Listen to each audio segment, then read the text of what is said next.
Long balls here on Wednesday, February 19th. Leading the way, two Major League Soccer teams began their 2025 competitive calendar last night. It wasn't quite CCL fever, but more like CCC, cold and flu, as Colorado defeated LAFC 2-1 in the first leg of the opening round of the newly named CONCACAF Champions Cup. My name's Robert. He's Jason. Were you able to tune in to the first competitive Major League Soccer club-related competition last night? That's the question. Was I able to tune in? Okay, so what did you make of the game? It was on late. You're on the East Coast. It was in the mountains. It was in the mountains. It was in the mountain time zone, and therefore on fairly late for me. I took in a little bit of it. I took in as much as I could. It's not the most attractive product. I mean, as we mentioned, it was insanely cold in Colorado. The pitch, have you ever played soccer or any sport for that matter on a frozen field, Robert? It's not fun. Everything hurts. I have. I'm not sure if they have any sort of ground level heating there in Colorado. Which I can't imagine. Does that Dick's Sporting Goods Park have heated pitch system at all? Dick's Sporting Goods Park seems like one of the most basic of our soccer specific stadiums. So when I was watching that last night, I was fearing for toes. A stud to the toe hurts really badly anyway, but I can't imagine if your toes are probably frozen. I mean, soccer boots don't exactly have a lot of padding or thermal components to their design. So I imagine their toes are frozen, and getting stood on or kicked, I imagine, was pretty horrible.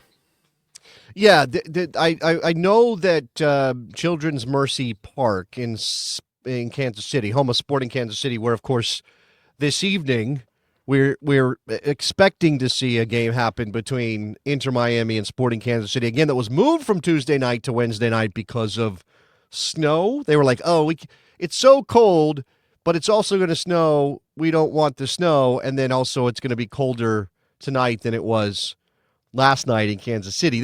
I'm assuming it's the same sort of weather system that is just making it frigid across that entire part of these United States of America.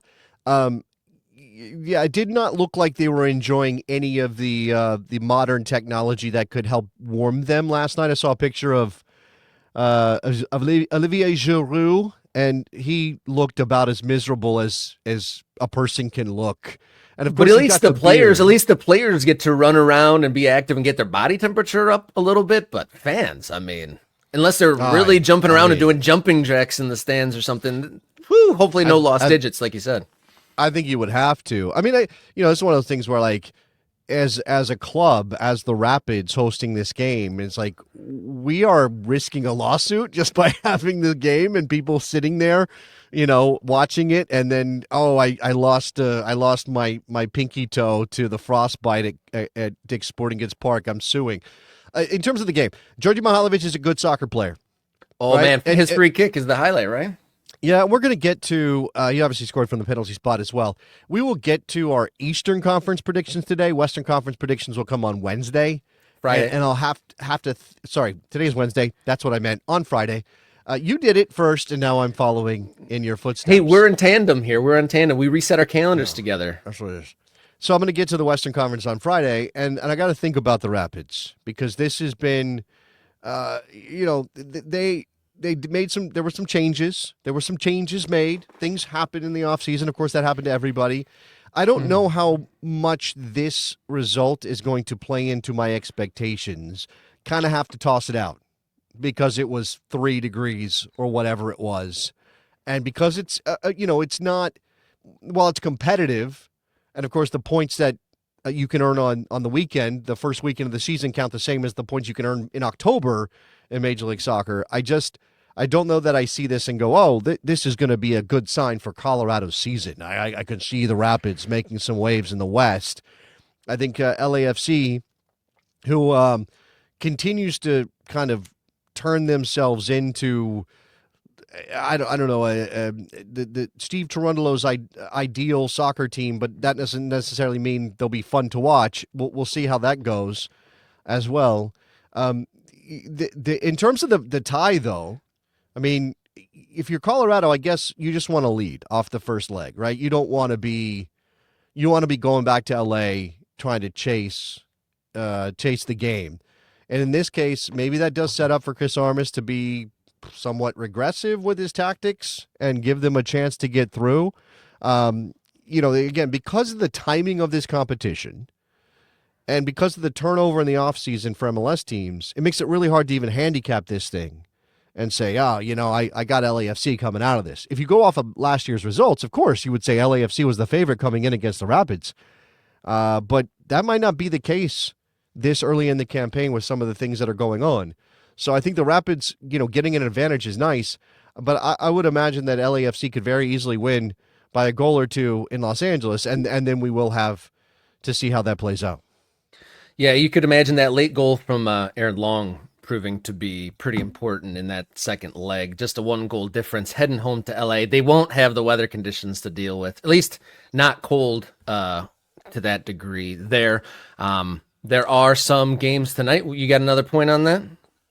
Well, no, I just, in terms of you did say the Aaron Long goal was very important. I guess you could, that could be the difference.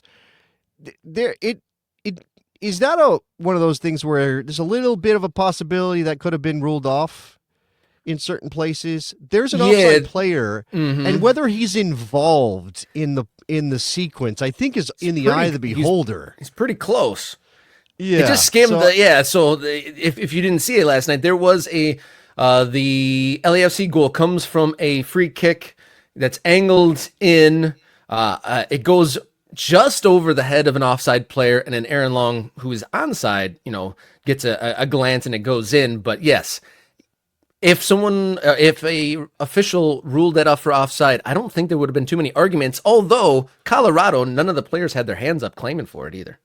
Well, I just think they were so cold they couldn't lift their hands. Is probably what was going on there. They're keeping their arms in. I don't want to give away my body heat by raising my hand to call for the offside. No, I'm not mad either way. It is one of those things where you look at it and go, oh, well, there was definitely an offside player, and it's not impossible to argue he had an impact flashing in front of the player who eventually gets the touch that scores the goal. It's a thing. Yeah. Were the players like running with their arms like kind of T-Rex style, just trying to keep just rubbing themselves to keep warm the whole time? Well, we'll see. Another cold weather game coming tonight. Inter Miami, the rescheduled game in Kansas City. We'll see if that delay, it doesn't seem like it's going to provide much better conditions, but there are also a couple other Major League Soccer teams in action going abroad. Salt Lake going down to San Jose, Costa Rica to face Club Sport Herediano.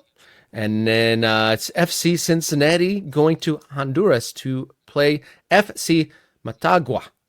So interesting to see MLS teams travel. Always like to see them challenged outside of the friendly confines of North America.